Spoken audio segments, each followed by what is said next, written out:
My name is Spencer and this is my MS story. It's actually a continuation of my MS story because I've published 2 other videos now about having MS.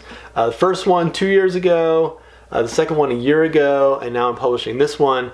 And my plan is to publish a video a year about my ongoing story and experience with MS. I almost said struggle, but I just want to say experience with MS.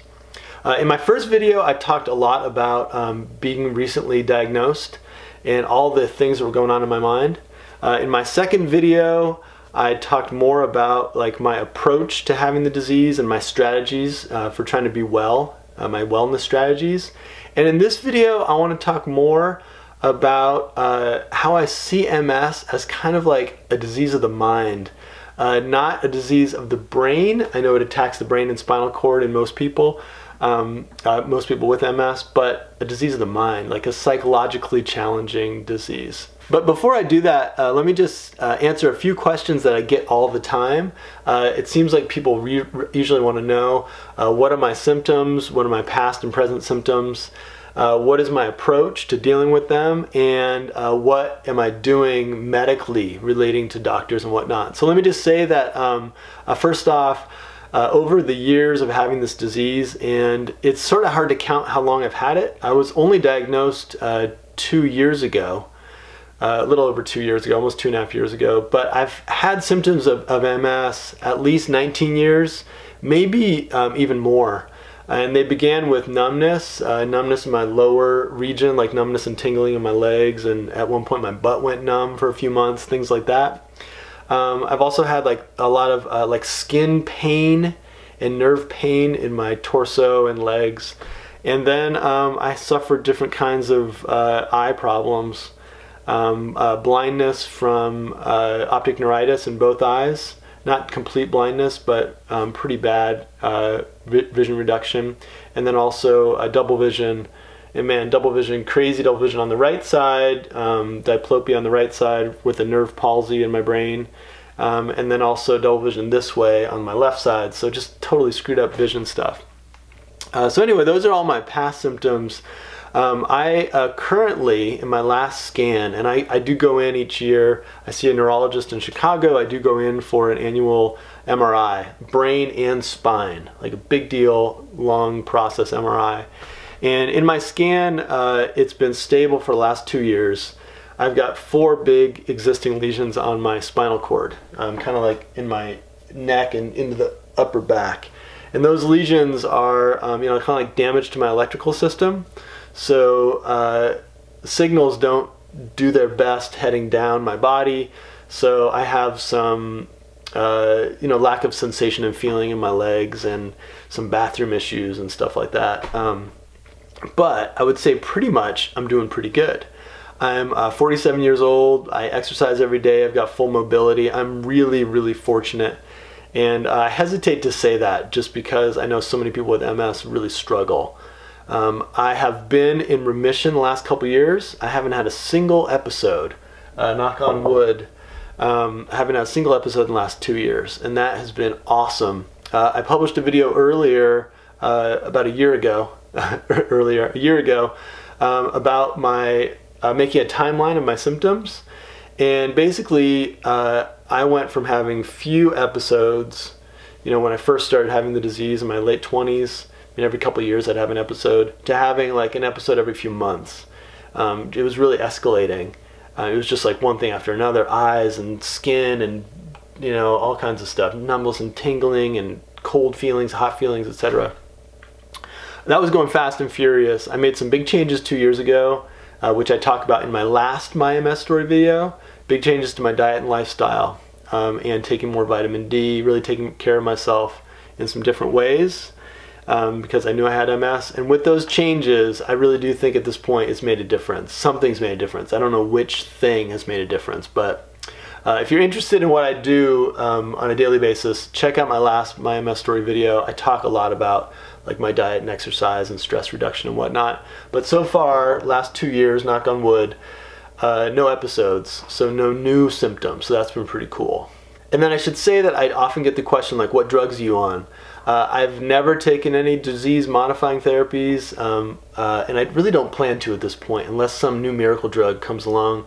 For me, they're just too risky, and I don't see the payoff and the benefit given the fact that I've been doing really well at my age, and I actually have quite a bit of faith in the anti-inflammatory diet that I'm on and this kind of low stress on the body approach to living that I've been following. So I don't take any disease modifying therapies. I know some people do, and in all these videos that I posted, I always have comments down below saying, dude, you've got to take, and then whichever drug it is, you know, Tysabri, you've got to take Gilenya or whatever.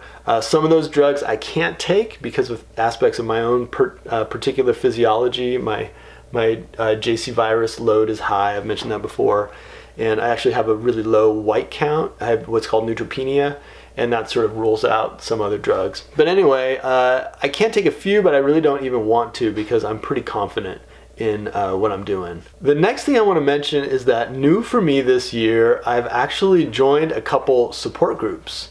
And I've been finding a lot of really interesting support online. I do have a local support group in my area, in my town here in central Illinois where we live, but I haven't been going to that one. It kind of rubs me the wrong way for a few reasons, which I won't go into. But I have found some really awesome support online, and I just want to mention that.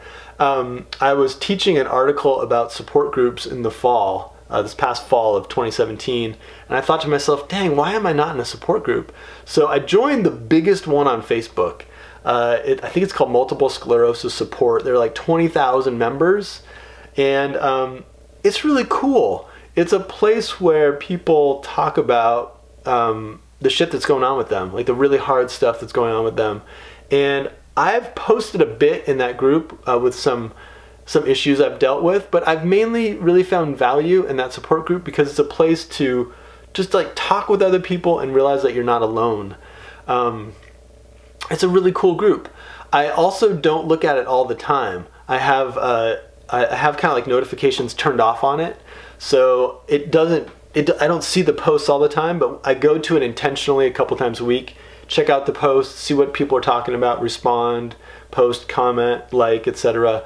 And I find that support group really, really cool and meaningful. So I've been doing that, and I've also connected with a bunch of MSers, as we tend to call ourselves, or MS warriors on Instagram, and I love it. On Instagram, if you haven't checked it out, there are a lot of people with MS posting about like their diet or their exercise or their infusions that day or like whatever they're doing, and I've been sort of piecing my way through that community and finding some really cool people to connect with and sometimes chat with, but usually just follow and check out their feeds. So that's new for me this year, support groups. I'm gonna keep doing that because it makes me feel just like a little bit connected and supported, straight up, and it's been really valuable. All right, so what do I mean when I say that for me, MS is like a debilitating disease of the mind? I am fortunate enough not to have a lot of effect on my brain from MS so far, knock on wood so far.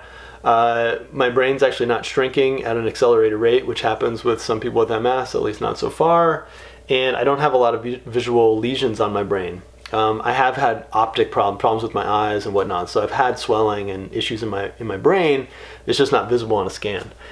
So anyway, the brain isn't the big problem for me with MS. I know it is for a lot of people, but man, the mind is totally crippled in some ways, and I'll just say what I mean by that. I just find having MS, even though I've had it for years now, like almost 2 decades, and I've been diagnosed for over 2 years, I just find it like to make me like terrified all the time. Terrified a lot of the time. Anxious, uneasy, unsettled. You know, like I'll have some tingling or itching or something in my torso, and I just don't know if I'm gonna wake up and be able to walk the next day. And you know, that's kind of alarmist, and maybe I'm freaking out too much, but there are those stories, you know, I've read of them and I've seen them on videos, you know, people who have huge flare-ups, huge attacks that just wipe them out, like totally wipe them out. Big old attacks to their nervous system. So really, even though I've been in remission and haven't been physically struggling in the ways I was for the last 2 years. Like, it's been really great the last couple of years physically. Man, having MS is something that is hard to deal with psychologically and emotionally. That anxiety and that fear, I feel like it's with me every day to some extent. So if I have a goal at the moment, and I'll check in on this next time I post a video next year. If I have a goal at the moment, it's to alleviate some of that worry and stress and concern and just general freaking out. You know, it's not worth it. It's not worth it to worry and be concerned about something that could happen, because that's just like the general state of being a human being in the world anyway.